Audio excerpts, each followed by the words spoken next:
It's mailbag day, but before we get into the mailbag, we got to talk about the Chicago Bears running game once again.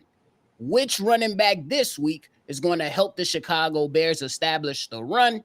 Then me and C-Dubb got some bold prediction for tomorrow's game versus the Colts. And then we going to get into the mailbag to hear y'all sound off on the current state of the Chicago Bears. Make sure you tune in, lock in, buckle up, and get ready because we about to break it down. But you got to hear this music first. Chicago Bears Central, your number one place for all Chicago Bears news and content. What's going on, ladies and gentlemen? Welcome back into another episode of Chicago Bears Central, your number one spot for everything Chicago Bears. I'm your host here, Bobby. I'm joined by my C-Dubb. If y'all tuned in with us today, hit the like button, subscribe to the channel, and hit that notification bell as well. Let's get it to it. C-Dubb, the Chicago Bears rush offense, let alone the pass offense, has been abysmal. If you look at DeAndre Swift, who's supposed to be RB1, my man is averaging 2 yards a carry on the season through 2 games. Khalil Herbert has not seen much tick, and Roschon Johnson got punched on the sideline and he ain't even do nothing yet. But, but in your honest opinion, in tomorrow's game versus the Colts, which running back that's going to be available do you believe is going to help the Chicago Bears establish the run? Just the offense in a whole has been absolutely awful, and I think that is a compliment if you call them absolutely awful. The running game absolutely has been bad as well. We got one rushing touchdown, averaging about 78 yards per game rushing in Chicago. And I know it sounded kind of weird. We do got the requisite running backs on this team that should be good when you scream out their names without them playing it down on the field. DeAndre Swift, Khalil Herbert, Roschon Johnson, for some strange reason, Travis Homer, which is he's been placed on IR.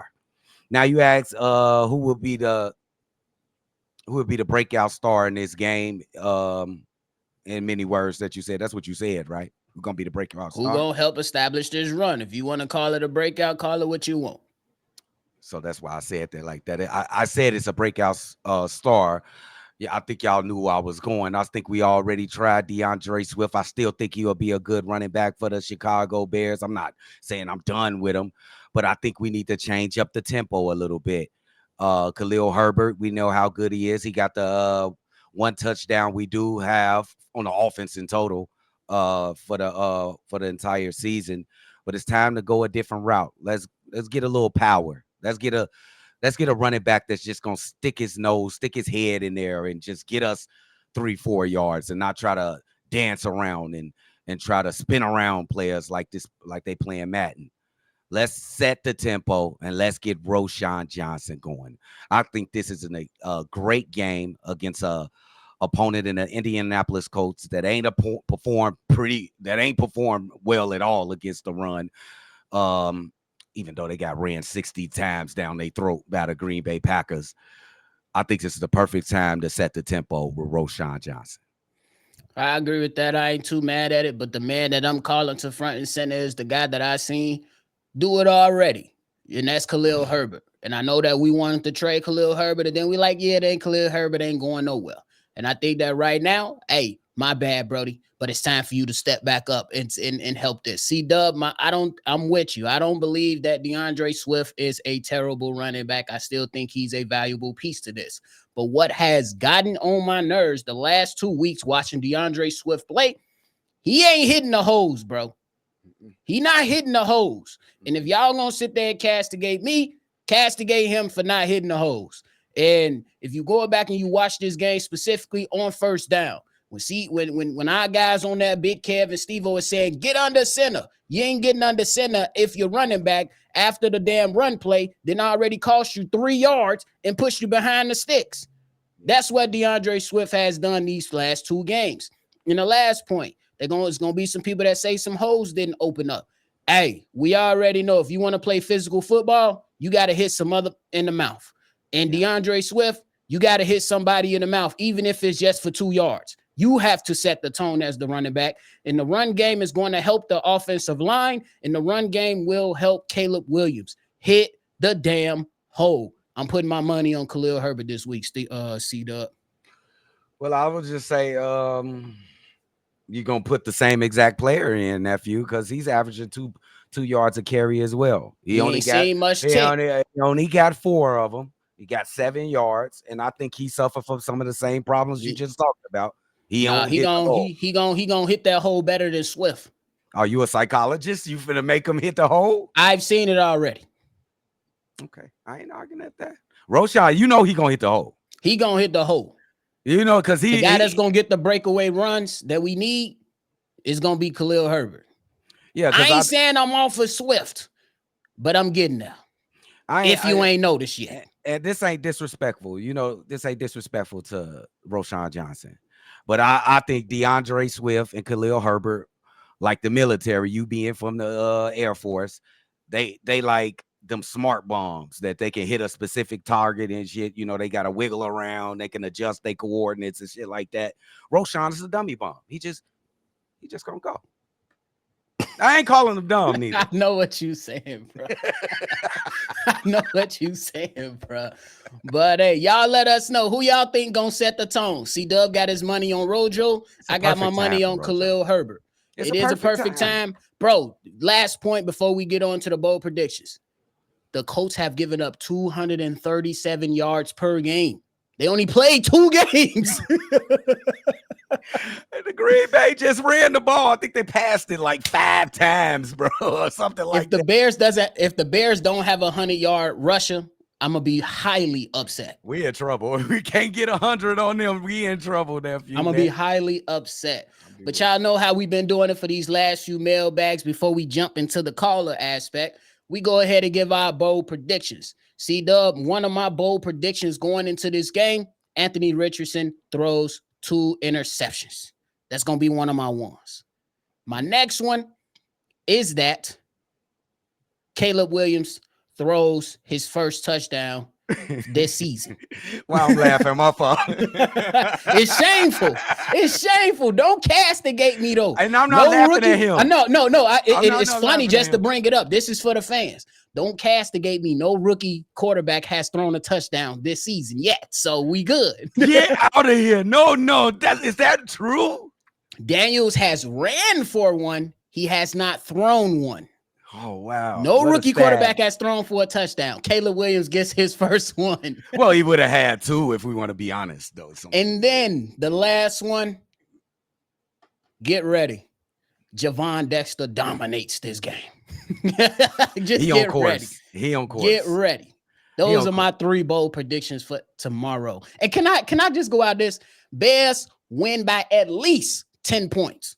That's the first time you called out a blowout this whole entire season, nephew.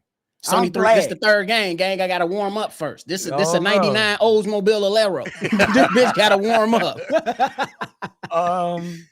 My bold prediction is I'm gonna start at 1. I'm gonna piggyback from the first take that we had about the running backs, and I'm gonna say Rojo Johnson, one of my favorite players on the Chicago Bears, is going to eclipse 100 yards for the first time in his career. Ooh. And he's going to be the first 100-yard rusher for the Chicago Bears. I just think they need to switch tempo up. I'm with you. At number 2, I like that Caleb Williams joint, but I predict that Caleb Williams will be the rookie of the week. Do they have that in NFL? This will be his best. I don't know if this is really saying something. This will be his best game yet. You know what I'm saying? Is that saying something? In 3 weeks, I mean, that's solid. I mean, because you've seen him improve each and every game. So so he make up the difference for those 2 touchdown passes that were dropped by Keenan and Odunze, and he adds an extra. So 3 touchdown passes for Caleb Williams today. And at 3, Montez Sweat. He do got to get on the board. He do, bro. I think this is going to be easy for everybody. At least 2 sacks for Montez. I'm going to just go low for Montez. He might go crazy, but I'm going to go low and 2 sacks for Montez Sweat this game. For sure. Y'all heard the bold predictions. You can drop yours down below. Now it's time for us to get into the best part of the episode. It's the voicemails left by you all. Again, we can't get to everybody. Otherwise, we'll be doing an hour-long show, which we don't want to do. Not right now. Just be prepared for the pregame, the actual live call, and the postgame tomorrow. But C-Dubb, we're going to get right into it. This first one is from Thaddeus. Hey, yo, man, this is Thaddeus from the South Side, Chicago, West Chatham. Man, I just want to say this, man. I understand that everybody want to fire the coach or whatever, or just putting eyes on him, man. But that offensive line coach, man, he got retained, right? Lou Getsy and all the other people got fired, but he got retained, and the offensive line have regressed. Now, I understand that Eberflus, this is his team, right?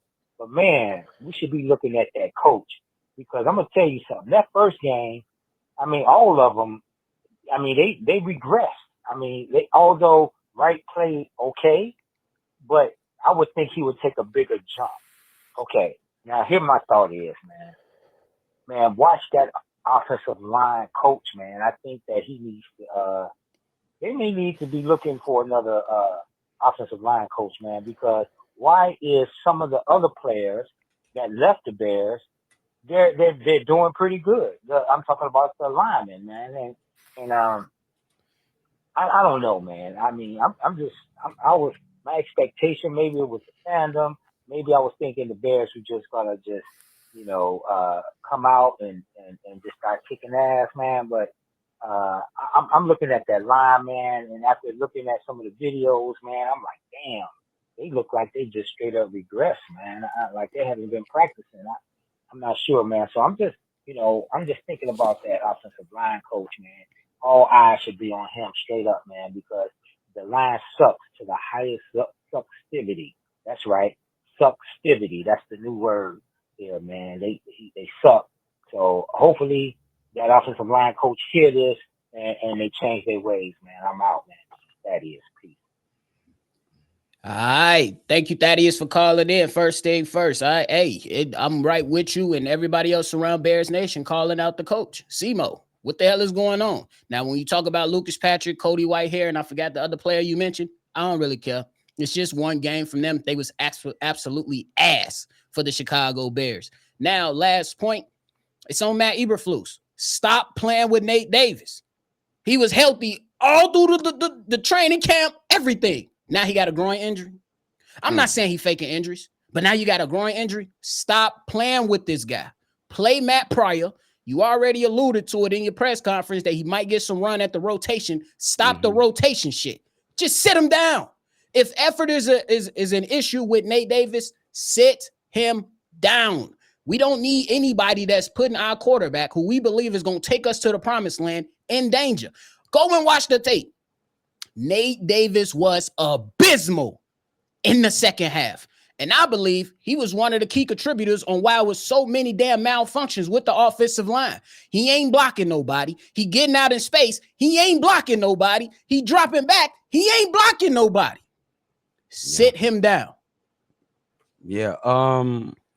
I know everybody quick to blame Matt Eberflus and coaching staff, the offensive line coach, but I want to point the finger who it needs to be pointed to. And I think this guy's had he's done a terrific job. He just neglected the offensive line. Let's just tell the truth. During his tenure with the Chicago Bears, in the first 3 rounds, where you will probably get solid offensive linemen, he's only drafted one offensive lineman in Karan Abadaje, last year's draft. Right. And Darnell Wright, the year prior. What year? I know, but what pick was he? Oh, you're right. And was Darnell Wright, and he's been good. We can admit that he's been good. But the only other guy he's drafted is Karan Abadaje. And he was injured before the season started. And during the season, I think he's activated for this game, I think. So he should be. So you're not going to fix the problem if you're steady counting on lower talented drafted like in the fourth round and down. You're drafting. He drafted like 3-4 offensive linemen in like the fourth round and down.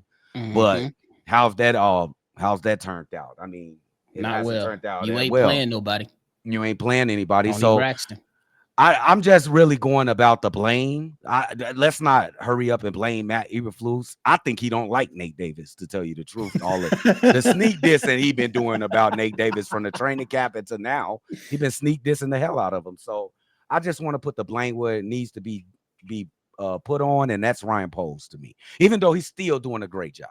Fair enough. I think that's fair enough. But hey, appreciate you for calling in, Thaddeus. Hopefully we figure it out. I say one solution is to go ahead and sit Nate Davis down. Enough is Yeah. enough. But Yeah. hey, C-Dubb, this next one is time to get crunk because my guy is black yet again. Here it Hey, is for my reefer. Marifa. Bobby, C-Dubb. Hey, them Hey, cognac boy. boys, what's happening, fellas? It's your man, my reefer star, black yet again, man. Listen, hey, man, I was in H-Town last weekend, man, and the whole city was lit, man. Half of Chicago was down there, man. We turned up, man, in Houston, man. I'm telling you, man, it was a good time in A-Town, man, and we went to the game and we was deep up in that stadium, man. But we just couldn't pull it out. But look here, man. I'm optimistic, man, because we went down to the wire with a playoff team that's hell of a talented team, okay? We went down to the wire. We had a chance, man, at the last minute to win the game, man. And look here, man, that's for all you can ask for, man. They did all right? They did all right. They just didn't win. It's okay.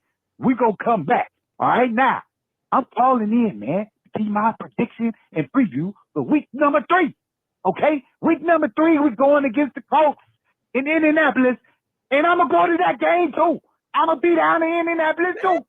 And I'm going to see Caleb Williams finally throw for over 200 yards in the game, okay? I'm going to see Caleb Williams finally throw a touchdown in his first NFL game of his career, okay? I'm going to see the Bears get a victory, okay? Because, look here, DeForest Buckner ain't there, and the Colts can't stop a damn running game for shit, okay? They can't stop a running game. They allowing 200-some yards rushing a game for their defense. Their defense is not good at all. So the Bears, they should be able to do something on offense this game and win this game, okay? So that's what I'm expecting for them to do, all right? And then also this, they only got Taylor running the ball over there, and you know our defense gonna shut that shit down. And they wide receivers ain't that great, and we're gonna control their quarterback, Anthony Richardson, and tighten his ass up. So I expect the Bears to bounce back and get back on track and win this week. Oh, look here, man. I'm gonna give my prediction. So I'm gonna say this here, man. It's gonna be Bears 31, Colts 13. You heard it. Bears 31, Colts 13. But look here, man. I got to get up out of here. I got a place to go. Got people to see. But you know what I'm saying before I leave? It's Chicago up and bear down, baby. FTB, let's go. Let's go. Let's go. Shout out to my mans, bro. C-Dubb, take it away. Hey, man. Yeah, I like that score from you, Marifa Sa. Shout out to Marifa Sa. Damn, you got that bread, bro. You going to all the games? I want us to be careful, bro, because the Indianapolis Colts could be in a prideful mood on Sunday. They've been giving up 274 yards per game. That gotta hurt you as a man, bro. When people are just taking your manhood. So they might want to come in this game and make a point. So let's not go in and just try to pound the rock every single play like Green Bay just ran the ball on them. And let's take into context. Green Bay had a guy in there that they didn't really believe that he can throw the ball down the field. Though he had a couple TD passes, I think Willis did. But I only think he threw it less than 10 times a game. So let's just be careful not to overlook the Indianapolis Colts and just think it's just going to be a pushover, especially against the running game. I agree with you. It's football, and we know the term any given Sunday is a real thing. And you are talking in a competitive sport where guys are like, damn, bro, these guys just been running wild on us, and we at the crib now, and we got the chance of falling to 0-3. Yeah. I'm with you on that, C-Dubb. But here's my point, and I believe this is where you always come in at. I don't give a damn. With this defense, shut that shit down and whoop them. Yeah. With that defense that just gave a Super Bowl contender in the Houston Texans everything they had down to the wire. Yeah. This defense, don't let go. Don't let up. Yeah. Put them in a full Nelson, half Nelson, choke hold, naked choke, whatever you want to do, figure four, leg lock, whatever. And you don't let them out, even if they are tapping. Yeah. Whoop them. And force Anthony Richardson to try to do too much, because I believe that's why I'm going with 2 interceptions. I believe he's going to try to do too much. So I feel you on. But with this defense, he dangerous now. Enough of this. Enough of this. We heard all this from Jalen Johnson, Brisker, Montez Sweat all off season. Continue to put that pressure on these opposing offenses, bro. He dangerous now. He is. He got them legs. And he got a cannon too. So be dangerous. Have your antennas up. That's all. He don't want to check down, C-Dubb. He don't want to check down like that. Don't. That's he why remind me of Justin so bad. He remind me of Justin. Shout out to them young boys, Ray Schmurmer. I don't even know if I said it right. But this is a no-fly zone. This is a no-fly zone, bruh. Shut it down. Way back, nephew. Shut it down. No flex. Zone. No. They know better. Hey, what? Because I might be at the game too. You never know. If I wake up in a ticket looking decent, I might be up in there. I'm just letting you know. But hey, shout out to you for calling in, my reefer. We're going to keep moving along. C-Dubb, this next one is from Damon. Hey, what's up, boys? This is Damon from Belvedere, Illinois. I had a question.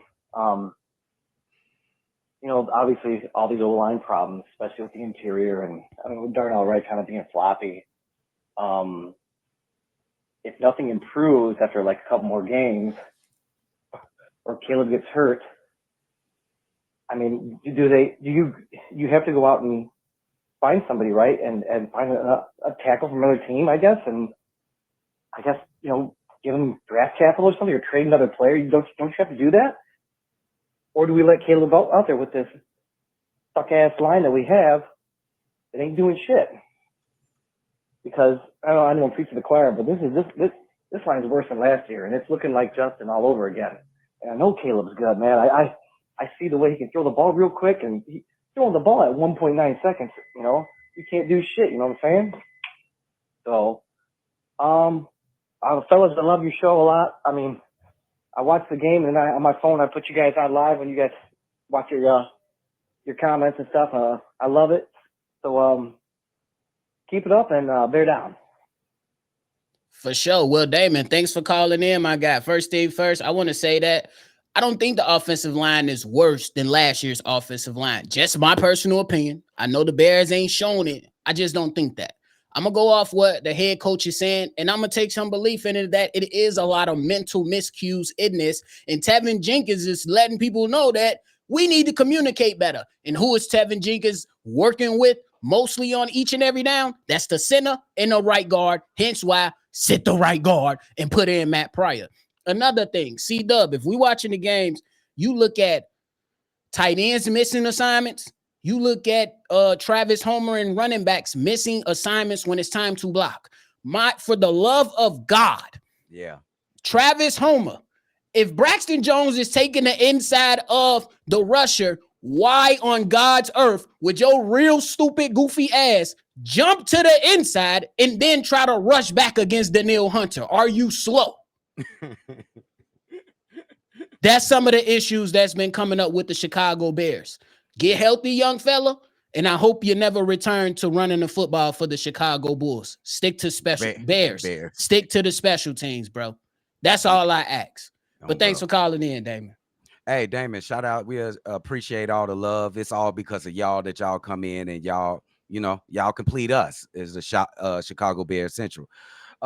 When it comes to looking for talent, I think we should just look into what we have on this team.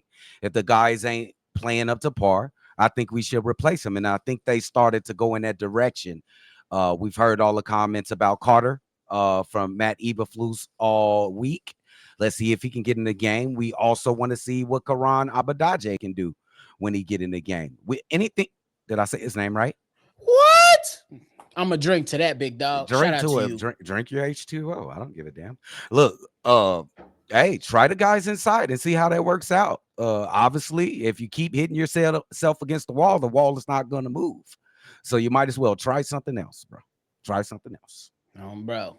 I ain't mad at it, but thanks for calling in, Damon C-Dubb. This next and one more thing. They've been playing worse than last year, the first couple weeks, nephew. No, he said the line is worse. They've been playing worse. They have been playing worse, but I don't believe that the offensive line I agree. as a whole is worse. That's the point. Yes, absolutely. But anyway, we about to jump into this next one. Here's the voicemail from Donovan. What's going on, Hayes? What's going on, team? It's your boy Donovan, man. Hey, I just left one voicemail. Disregard that, y'all. Listen to this one. So yeah, this narrative. What the fuck is the word? This narrative on Rome Odunze and getting the offensive line is complete bullshit.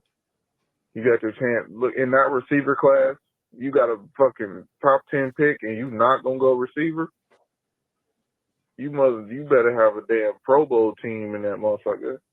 Because we didn't. I don't give a fuck. You see Keenan Allen already hurt. Like, no shade on Keenan. I'm praying he comes back. But that ain't no sure damn thing. If we didn't have Rome and Keenan Allen was hurt week 2, who else we got? Is DJ, DeAndre Carter, Tyler Scott don't even play. They say DeAndre Carter can do what Tyler Scott can do. That's point number 1. 2. They act like they didn't address the fucking line in the offseason. Coleman Shelton, who knew he was going to start off this bad? Nate Davis, who knew he was going to be this bad? They didn't know this. In fact, when we made these moves, such calculated moves, so savvy. Ryan Poles is playing chess. You see how he used 6th-round picks to get actual quality players instead of going in the draft and getting a bunch of practice squad players. You see how, yeah. And now we should have went offensive line. He don't know what he's doing. Yes, he could have put some more stock in there. But you got to think of what he had and what he had to do when he first got here. First, he needs to build a defense. Our defense was allowing 25 points a game. That's not good. And if it wasn't for Justin Fields, it'd have been way worse. So you had to build a defense first.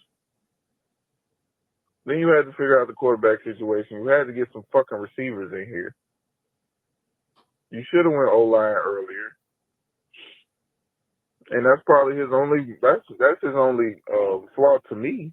You should have went O-line earlier, even though he kind of did, but not that much. Drafting the O-line that starts on IR is kind of crazy, but it's about the personnel. Once Karan Amagaji gets on this field and is healthy, that boy will run through a wall for the Chicago Bears.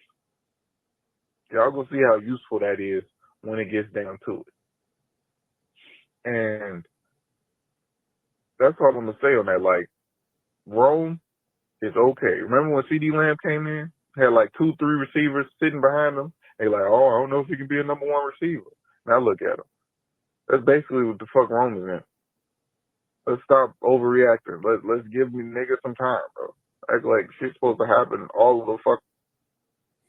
For sure. Donovan, 3-minute time limit. But shout out to you for calling in. C-Dubb, what you got? Hey, shout out to my boy with the nice take. You had some great points on there. I am happy with Rome Odunze on this football team, but I will give you his numbers, and they really are underwhelming. Even if he is a rookie, I'm going to say they're underwhelming. He has 9 targets and 3 receptions on the seasons in 3 games. He has a fumble and he has 2 footballs dropped. And one of those dropped footballs was a touchdown.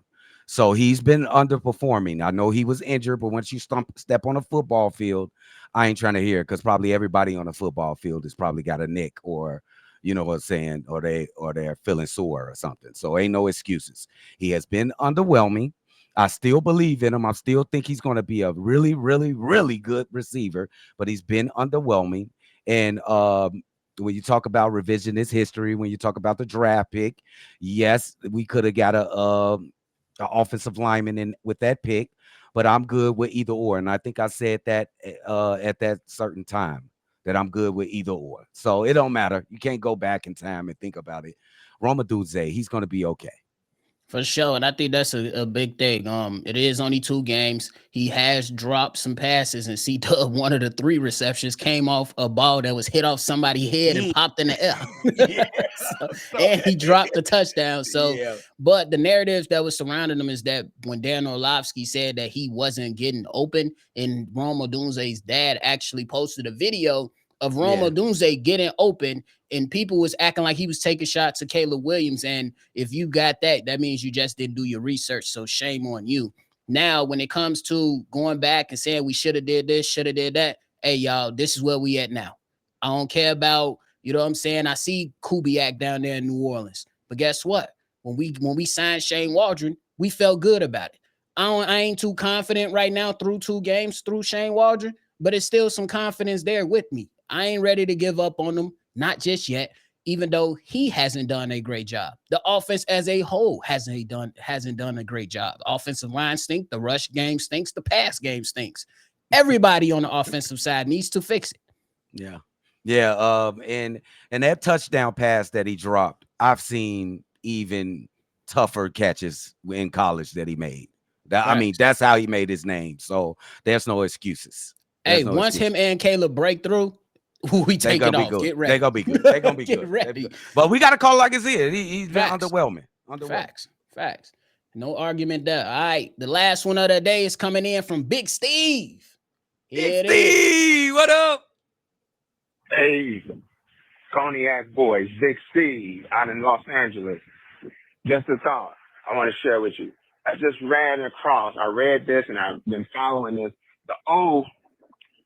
What do y'all think about Chris Morgan? I think he should have been fired with all the rest of the offensive coaches we had. And this is the reason I said we got rid of James, Daniel, Lucas, Patrick, Cody Whitehair.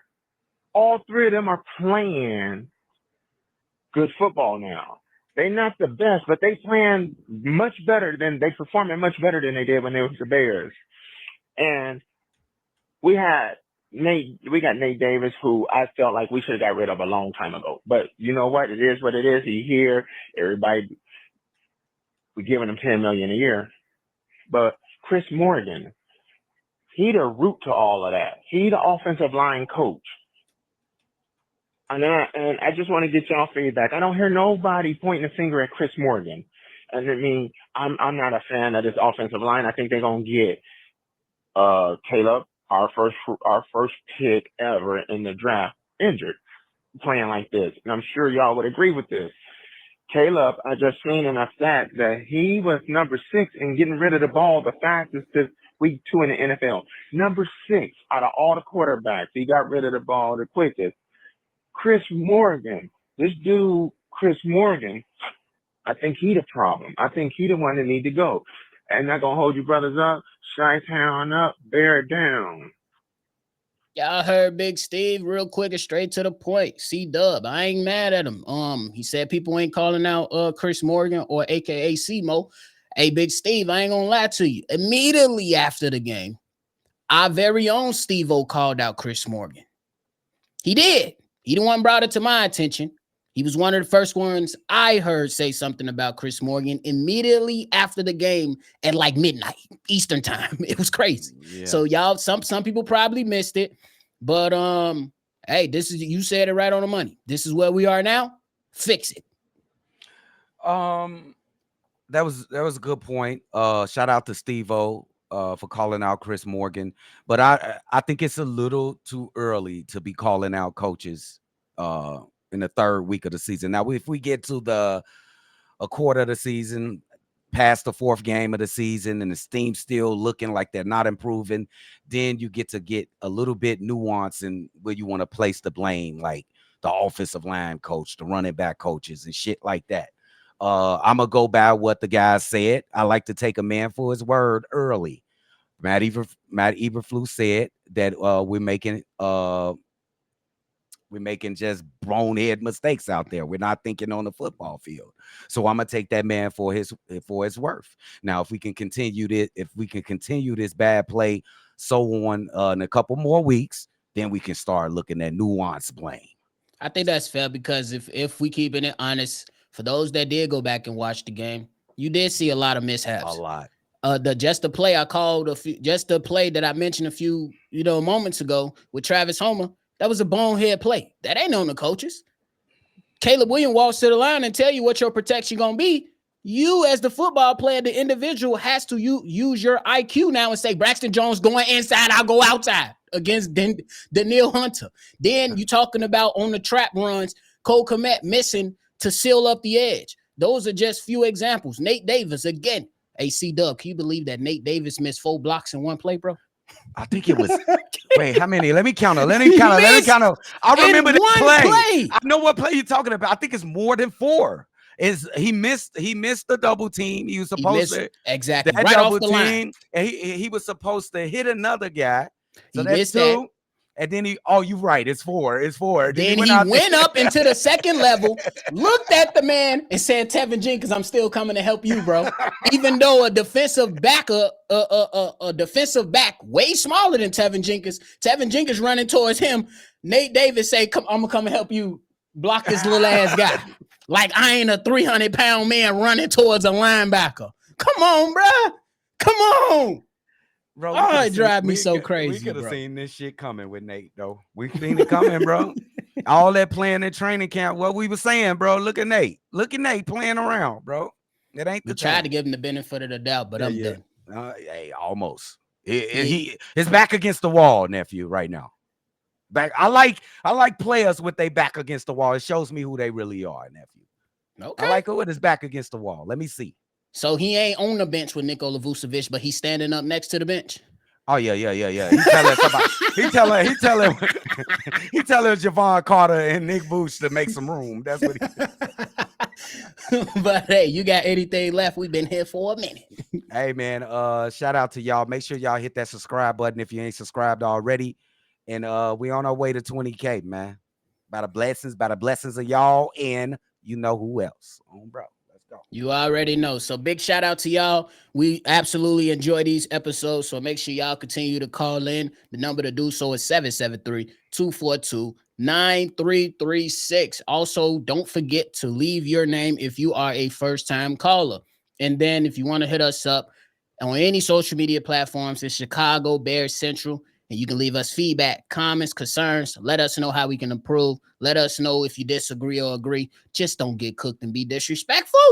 That's all we ask. But nonetheless, we up out of here. Thank y'all so much for tuning in. Chi-Town up and bet down, baby. We're going to see y'all on the next one for sure. Nate Davis going to get fired on his day off. All right.